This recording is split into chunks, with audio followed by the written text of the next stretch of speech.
Quilt Nation, Quilt Marine here. I got gunners running around here. All right, so we finished the Georgia Beauty. All right, another Georgia Beauty. I think this is like my third or second one. I don't know. But look, so something that I did on here that I've never done before, and look at that, cornerstone. I made a cornerstone. All right, everybody, cheer. All right, my very first cornerstone. I never done that before. Figured I'd throw something different into my Georgia Beauty, and we're done.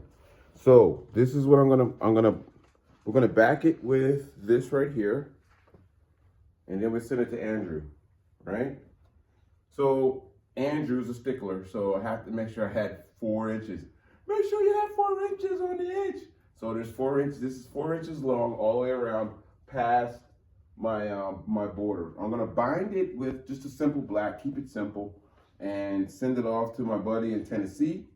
And when we get it back, we'll display it. But we're gonna work on one more, okay?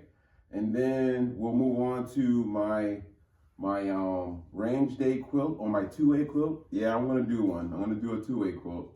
Since everyone's so sensitive about firearms, I'm gonna do one. But I digress.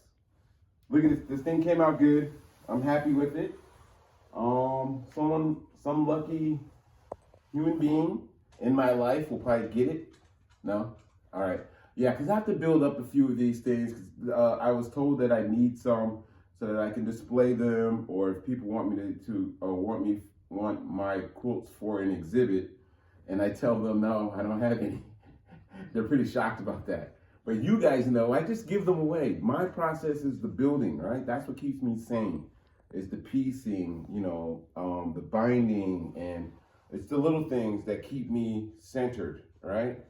So this is the second of maybe 7 that I'm gonna keep, but I'm not gonna keep them, all right? They'll eventually go away, but I gotta gather them up so that they can be put on display, and even coming to terms with that is a challenge for me, because this thing that we do is between you and I, and not everyone else. But I guess since it's on YouTube, it is everyone. But you know what I mean, right? I'm an artist, and I'm sensitive about my shit, right? That's what it is for me. Love you guys. Thank you for watching. Please subscribe, and remember, it's only fabric and it's only thread.